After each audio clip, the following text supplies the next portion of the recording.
Natalie has asked me to speak for 20 minutes, so I'm going to speak for 20 minutes and I'm just going to stop when the time is up. It's much harder to speak short than to speak long.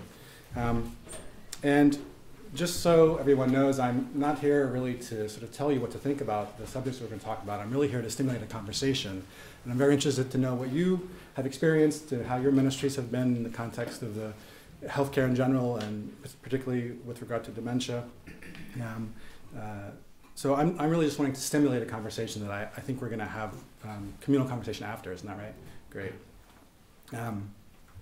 So I thought I would begin by telling you a little bit, well, Natalie's already done it, but I'll just say a little bit how I think of myself and why I'm very happy to be here today, why this is particularly of interest to me. I'm a psychologist, as Natalie said, by profession. I have an interest also in testing, psychological testing and neuropsychological testing, which overlaps with cognitive function. So I have a secular profession at this point in my life, but I'm also a theologian by training, and I have a particular interest in practical theology, kind of theology.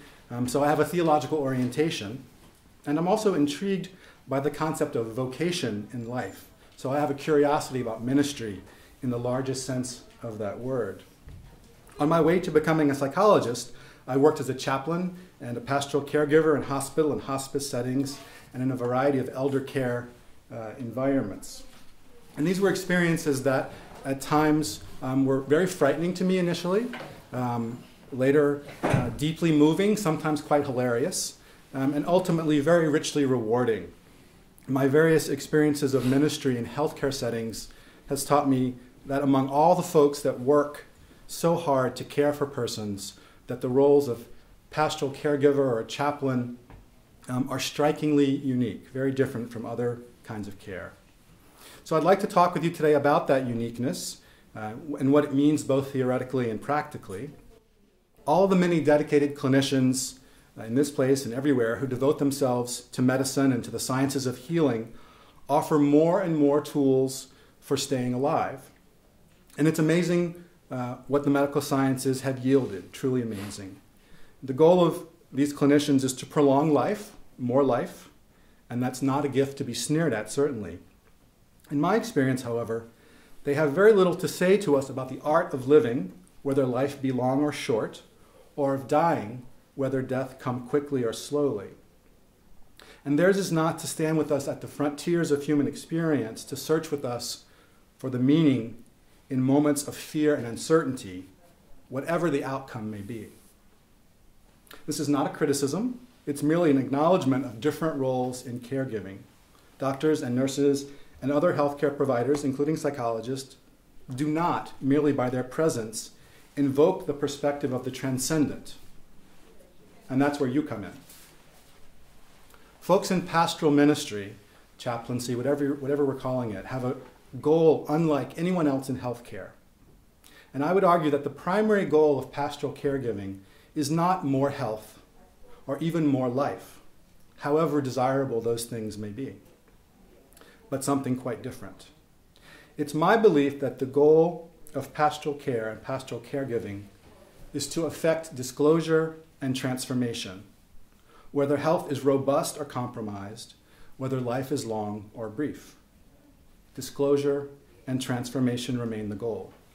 Disclosure of ultimate meanings, of the transcendent perspective of God, and the subsequent transformation of lives, even at their very end, in light of that disclosure. Illness and death are not defeat, and for us, they are largely beside the point. Pastoral caregivers alone among among those in healthcare environments make certain, simply by their presence, that the transcendent dimension of human existence is remembered. And not having spoken a word, yours is the gentle and humble insistence that a larger context transcends, and that transcendent meaning is relevant in the midst of life, whatever the circumstances, however compromised. This is important because transcendence is the only perspective from which we can gain adequate distance, a distance that allows us to address the questions of meaning that are so important in the midst of illness, suffering, and death. And that's because in light of transcendent meaning, even circumstances of unbearable loss are opportunities for transformation.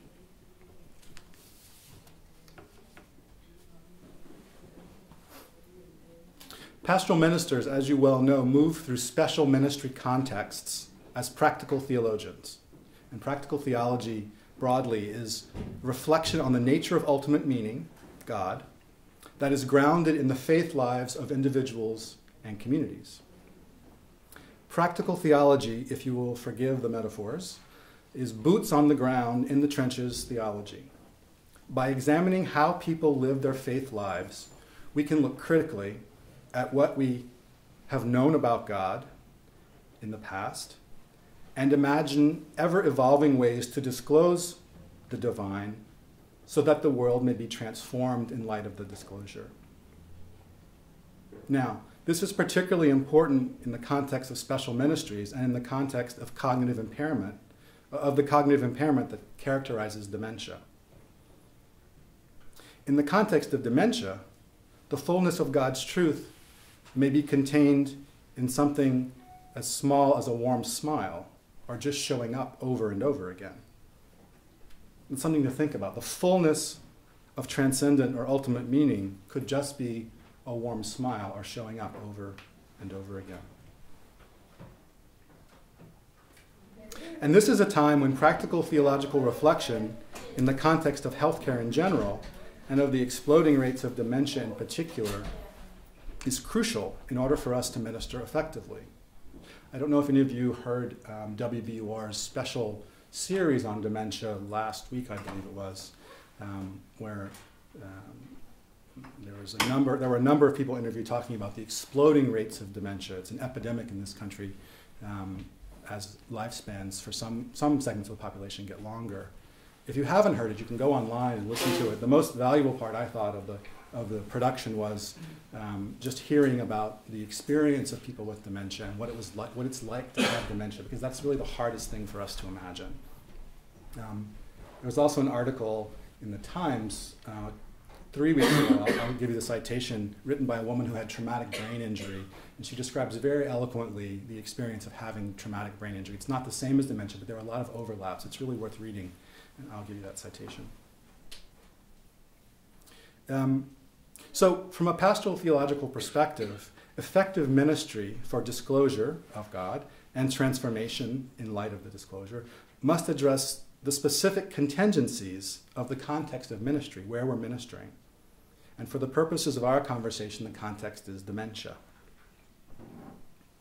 Now, I have to be honest that when I was first assigned as a chaplain in a geriatric day center many years ago, I could not have been less happy.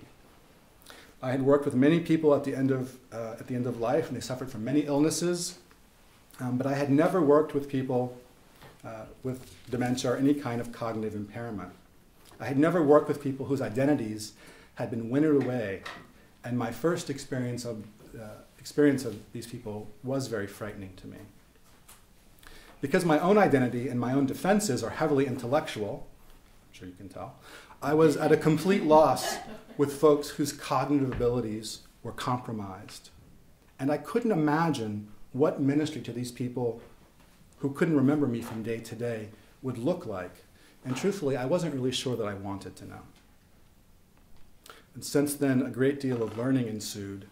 And I'll tell you, the person that taught me the most about having the courage to minister to people very, very different from me was a nurse in the site that I worked at, a Roman Catholic nurse, who in my first few weeks kept asking me, when are you going to do anything? When are you going to minister to these people? You're not doing anything. Are you going to have a service? Are you going to read the Bible to them? What are you going to do?